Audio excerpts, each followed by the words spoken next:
Hi, I'm Laurie Stolarz. I'm so sorry for the delay. We had some technical difficulties, but I think we're all set now.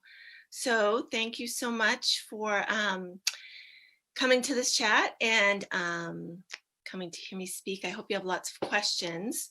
So I am, like I said, I'm Laurie Faria Stolarz. I'm the author of Jane Anonymous, most recently, which came out in January, as well as 16 other young adult titles. And I'm really excited to be doing this for Mysterious Galaxy Bookstore. I was at the bookstore in San Diego about 5 years ago now. It's been a while. And I'm so excited they got a new location and new owners, Matt and Jenny, so very exciting stuff going on. And during this pandemic, we have to come up with ways of being creative and connecting readers to stories. And so this is one of the ways that we're doing it today. And I hope you'll check out Mysterious Galaxy has lots of other events coming up. I hope you'll check those out. And I think that now during a pandemic, it's all the more important to find something to read, connect with story, connect with other people, even if it is on Facebook. Actually, I'm on Zoom now, and this is broadcasting to Facebook. So unfortunately, I don't think I'm going to be able to see, or maybe I can, some of your comments if I go onto Facebook. Maybe. All right. So I want to start a little bit by talking about Jane Anonymous and the inspiration for Jane Anonymous. And then I'll read a little snippet from the book. And to try to help promote connecting readers with stories, I'm doing a giveaway. Oh, great. Thank you. I hear that I'm going to be getting questions. Thank you, Constance. I'm going to be doing a giveaway. So anyone who buys a copy of Jane Anonymous through Mysterious Galaxy Bookstore, and you can do that right online, I will send you a free book. It might be one of my books. It could be somebody else's book, but I want to try to promote reading any way I can by doing this giveaway. I'm also doing, for any of you who like to write, I am doing every Tuesday for 6 weeks, I am dropping a video on Instagram where I will give you a creative writing exercise to do. So I've been doing some already with plotting.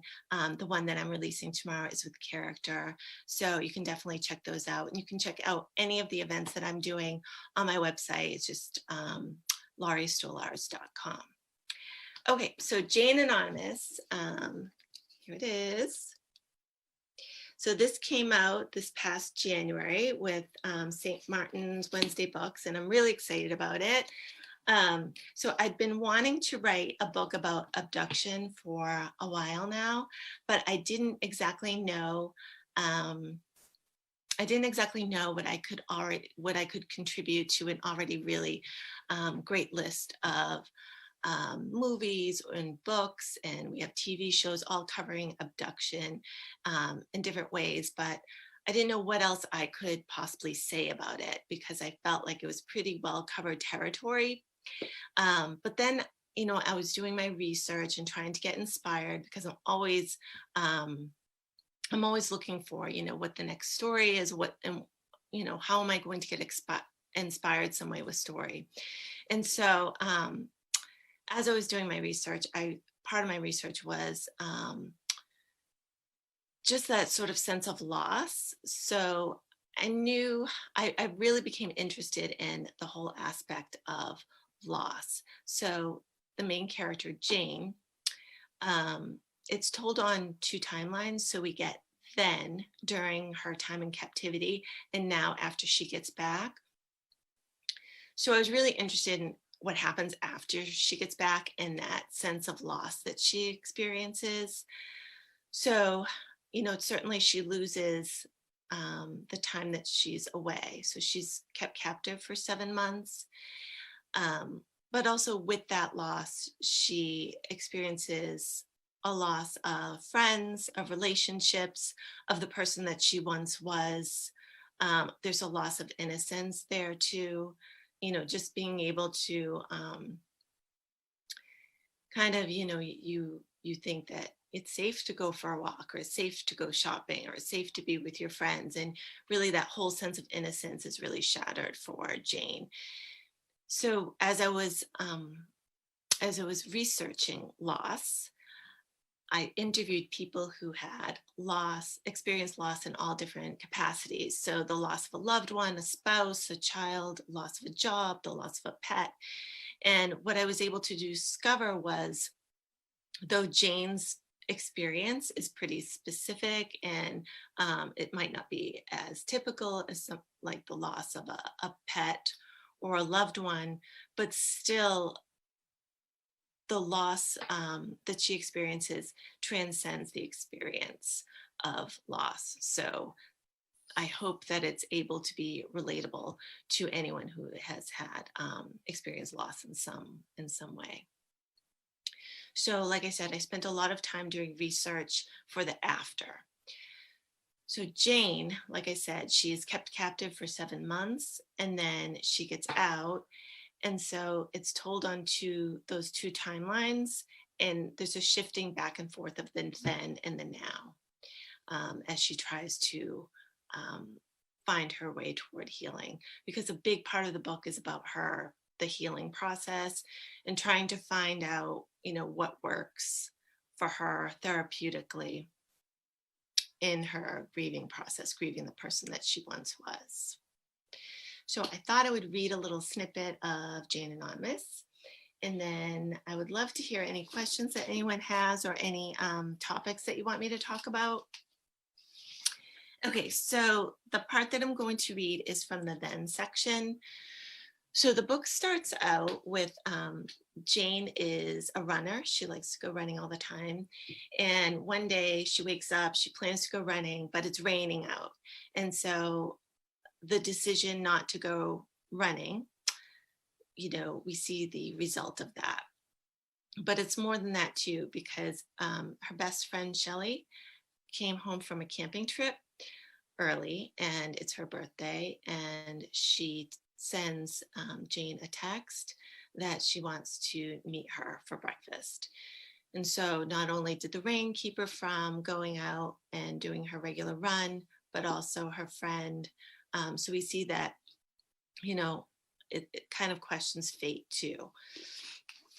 So anyway, I'm going to read from the part where, so she goes to the store where she works to pick up her best friend Shelley's birthday present before she's going to go meet her for breakfast. Okay, so she's at the store where she works right now. I wrapped the box in purple tissue paper, slipped it into a bag, and tied the handles closed with curly ribbon just as a knock sounded at the door. Some guy was peeking through the glass. I pegged him to be about 20 or 21, not too much older than I was. He waved when he caught my eye. A smile burst across his lips, like we'd known each other for years. Had we? Did he recognize me from the pet shelter where I volunteered? Or maybe he'd seen you running around town. I moved from around the counter and pointed at the sign. We're closed, I told him. He clasped his hands as if to pray and mouthed, please, please, please. It's my 1-year anniversary with my girlfriend. His words were muffled behind the glass. I'm picking her up in an hour and I don't have a present. Please, I'm such an idiot. He was handsome, admittedly, which definitely helped.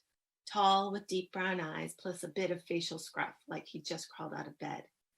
His faded green tee clung to his chest from the onslaught of rain soaking through to his skin. Droplets pelted against his face and dribbled down his neck. The rain made him feel defenseless somehow. If I screw up again, I'm done for. He drove an invisible stake through his heart and rolled his eyes upward, feigning death. It was only then that I noticed his arms were covered in tattoos, tree limbs that grew from his wrists, tangling with the hair on his forearms and branching around his muscles. It wasn't long before he dropped to his knees and stretched his clasped hands upward, pleading for me to open the door. I couldn't help but laugh, couldn't help but feel a pang of jealousy too, because he was the here for someone other than me. I pulled the keyring from my pocket and unlocked the door. He smiled wide when he saw what I was doing. I smiled back. He was getting his wish, and just like that, I'd become a superhero. He stood up and placed his fingertips on the door, and for 3 awkward seconds, as I twisted the key in the lock, I could feel his close proximity. A fluttering in my chest, a prickly heat that spread like fever across my face. I peeked at him through the glass, noticing the shape of his lips, the top one slightly fuller than the bottom. He swallowed hard. I watched the motion in his throat and then gazed at my mouth. And suddenly, neither of us was smiling. The mood had shifted. Nothing was funny. I opened the door and took a step back. Thank you, he said, closing the door behind him. You're really saving me here. His voice had a rusty tone as though he hadn't slept in days. He smelled like the rain, a musky, earthy scent, like something we could have bottled up and sold at the counter to impulsive shoppers. His brown eyes locked on mine for probably longer than they should have, for someone with his girlfriend celebrating his 1-year anniversary. I could tell he could sense it too, the awkwardness of the moment. He bit his bottom lip and then shifted his weight left and right on his feet. I saw the light on in here and figured I'd take a chance. I was really glad he was suddenly grateful for the rain and all of those new running shoe wrecking puddles. He obviously don't open until later, but I was picking out a gift too. Sorry. He smiled then, bright white teeth, a dimple in his cheek. So it was destiny then. I forced myself to look away, reminding myself of the girlfriend. He looked around the store and took a few steps toward the counter. Norma's closet prides itself on carrying the most trend-setting clothes in town, as well as a wide array of accessories. What is your girlfriend like? I asked. She's pretty understated, but she loves jewelry. I was thinking a bracelet. Funny that he'd pick a bracelet too.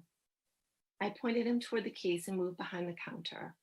She's pretty understated, he said. Doesn't like to be too flashy. How about this one? I pointed to a bracelet I'd been coveting since its arrival, a string of sterling silver hearts encrusted with emeralds, but even with my discount, it was still too expensive. Yes, he nodded. That looks like something she might like. I took it out of the case and slid it across the counter toward him. He checked the price tag, $180. I know it's a bit pricey, but those are real emeralds, I told him. He ran the bracelet across his palm. The lobster clasp rested on his wrist, where the tree root was rooted. Actually, could you try it on? That'll give me a better idea. I should have known then, should have guessed that someone so desperate for a gift wouldn't have been dragging his feet. But instead I did as he asked, slipping the bracelet on, fastening the clasp one-handed. It was absolutely stunning, and I could feel it on my face, the burn of pure envy heating up my cheeks. What do you think? It's perfect, he said, meeting my eyes again. I'll take it. I was kind of sad to see the bracelet go. I tried it on a handful of times, hoping that Norma would put it on sale, but still I clipped the tag, wrapped it up in tissue paper, and turned it to reach for a bag. And that's when it happened. His tree branch arms wrapped around my chest, a cloth pressed against my mouth. I stumbled back and tried to scream, but my voice was silenced and my legs couldn't seem to move right. Shuffle, shuffle, stomp, slide. He reached out, my fingers found something soft, the new silk rompers. I pictured their stripe and daisy pattern. I pulled hard, hoping to snag a hanger, imagining using it as a weapon. Something crashed, a clothing rack, a mannequin, the fabric slipped from between my fingers. Just relax, he said, holding me in place, squeezing my wrist together at my chest. I'm not going to hurt you. A fiery ball of light pressed behind my eyes, bright orange and yellow, erupting into flakes like straight out of a volcano. I opened my mouth to bite, but it was filled with cloth. My tongue felt heavy and thick, too big to form words, too bulky to scream out. There was a sticky sweet scent and a bitter fruity taste, plus a flurry of thoughts and questions. Is this really happening? This can't possibly be happening. What did I do? How did he know? Miss Romer's high-pitched voice played in my mind's ear, all of her lectures on self-defense in health class. Because Miss Romer knew, because her partner was a cop, because she said she watched too many crime shows on TV. Don't let the perpetrator take you to a second location. Fight with all your might. Kick, scream, bite, scratch. Do whatever it takes. My head felt woozy, but I refused to give up. I swung out with my arms, only to discover that they were still pinned at my chest. I looked around for a weapon or a way out, but all that was within eyeshot were cases full of candles, wrinkled brown boxes stacked against the wall, silver wicks peeking out at the top. I watched them darken and blur as the lights grew dim, as my body grew heavy, as my reality faded away.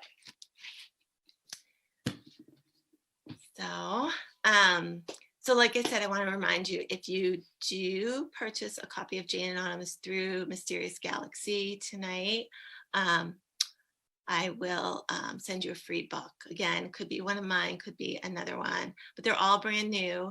And you'll also get a free book plate for your copy of Jane Anonymous that I will sign personalized for you. So does anyone have any questions? Okay, so what was the hardest part and what was the best part about writing this book?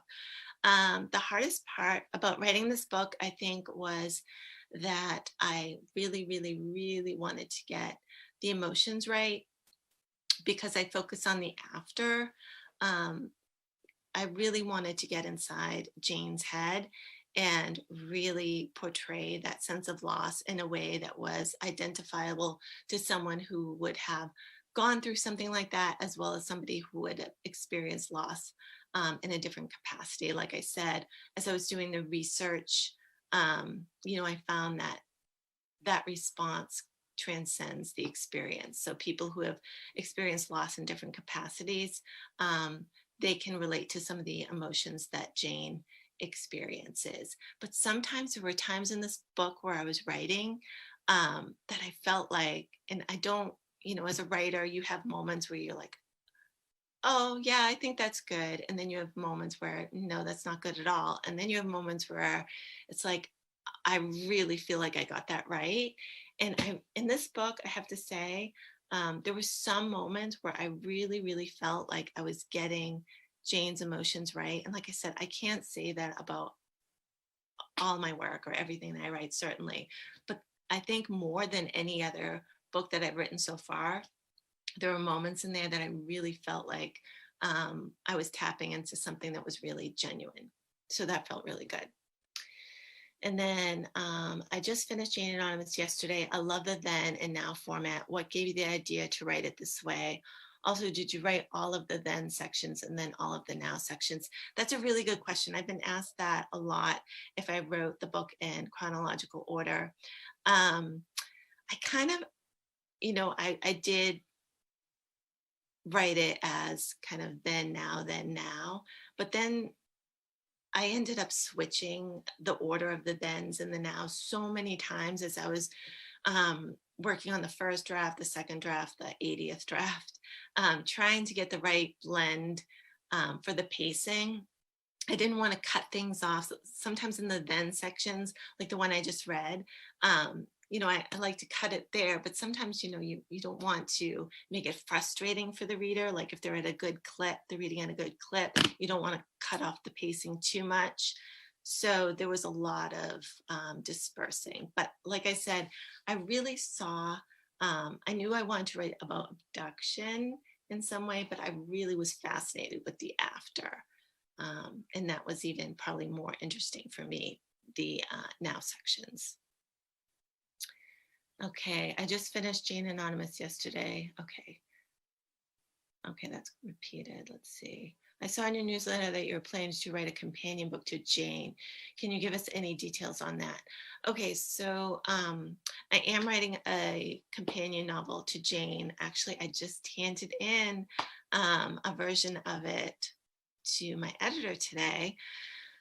So that one, it is tentatively titled The Last Secret You'll Ever Keep.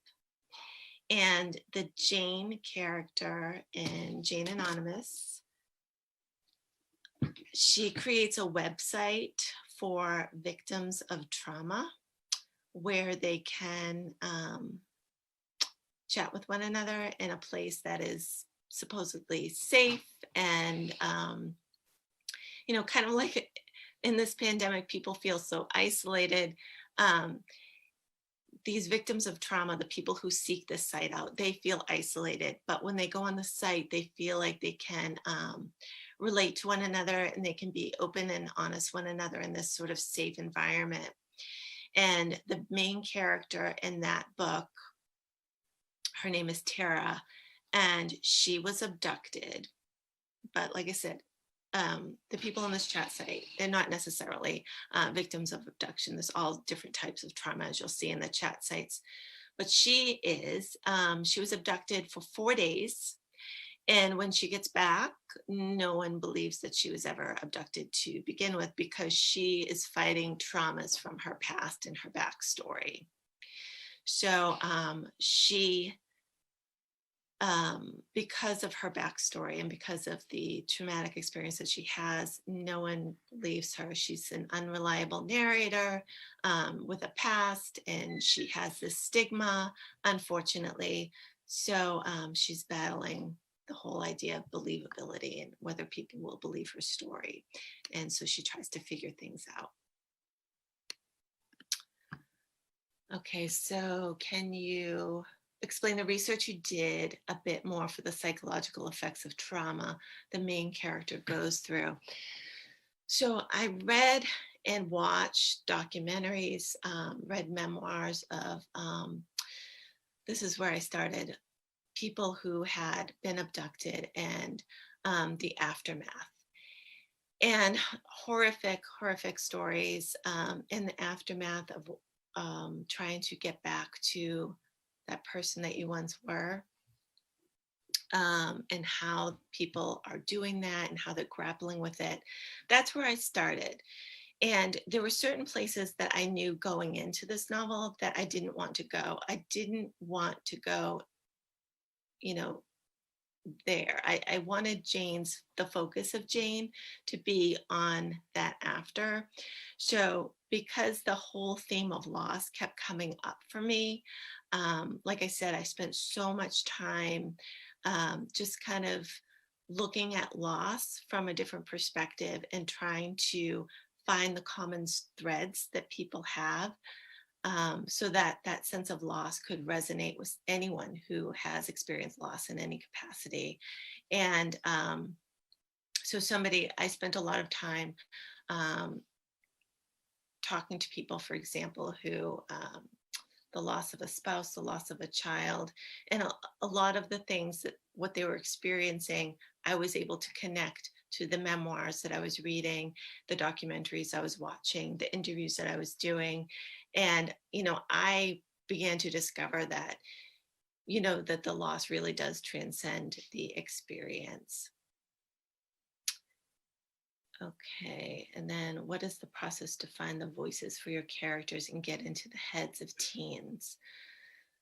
So I think that I definitely, for those trying to get into the heads of teens, I think just keeping abreast of what teens are into. So reading what they read, watching what they watch, um, talking to teens, spending time with teens, fully immersing yourself as much as you can in teen culture, and asking questions. And because teens, a lot of them, in my experience, they're open. From my perspective, talking to them, through social media, through connecting with them in classes and workshops, sometimes I'll just put it out there. What do you want to see? What do you feel like is not being represented? And they want to tell you, so I think just asking the question, and also, like I said, trying to immerse yourself in teen culture as much as you can. Listen to them talk, really hear them. The whole idea of hearing people is a huge theme in Jane as well. So Jane, as she goes through the therapeutic process, this is another thing that's kind of a takeaway that I discovered. There's no one size fits all in terms of therapy. So she tries to engage in the grieving process through talk therapy, and she feels like she's telling her story. She's telling it to friends. She's telling it to family members, but she doesn't really feel heard. So sometimes it takes, more than one therapist, right? Trying to find the right one, trying to find the right friend to share your story, somebody who's really, truly, truly going to hear you. At the end of the day, for Jane, yes, she wants to get back to the person she once was. First, she wants to escape. Then she wants to get back to the person she once was. But what she really, truly wants, what's really motivating her, is she wants to be heard. Okay, it's interesting that her captor is attractive. What guided you on how he would look? I just, uh, I didn't want him to be like a monster, right? I wanted it to be somebody who's going to fly under the radar. So, initially she kind of trusts him. And, you just have to be on alert. You just never know. And I didn't want to play into that cliche of somebody looking unattractive or like a monster. I wanted him to be somebody that she might be more willing to trust because of his looks. Are you going to make a third book in the Dark House series? Oh, you never know. So nothing's planned. I wanted it to be a trilogy. That was my plan. But these things aren't always up to authors, but you never know. If enough people, maybe send emails to my publisher, maybe they'll want to do a third one. But right now they felt like the story was done at 2 books. But that would be really fun. Another thing would be fun if it became a movie. Wouldn't that be fun? I'd love that. Any producers or directors out there want to exercise the rights? I'd be very happy with that. Okay. Besides the companion novel, are there any other projects you can share with us? So now that I just handed that in today, I'm always kind of thinking about, like I said, I'm always on the hunt for a new story. So I kind of have a few ideas, but nothing really fleshed out yet. But I'd love to hear from you. Any stories that you'd like to hear? I always kind of tend to gravitate toward, mystery, suspense in some way, and the darker themes. But I'd love to hear from you if you have any ideas. Any other questions? Oh, my writing is beautiful. Thank you so much. I wish I could see names on this. I'm sorry I can't on the Zoom. But thank you, Constance, for feeding me questions and comments.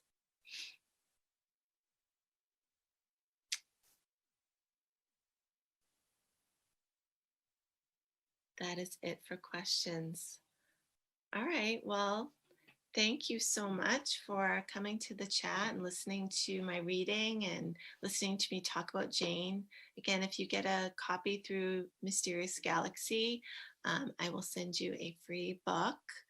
And please support your local bookstores, right? Indies need the support now more than ever that all these events have gone online.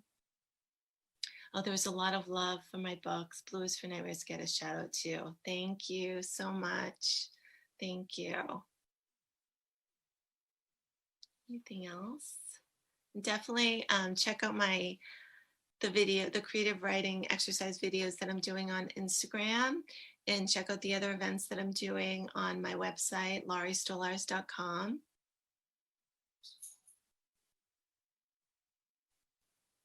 Anything else?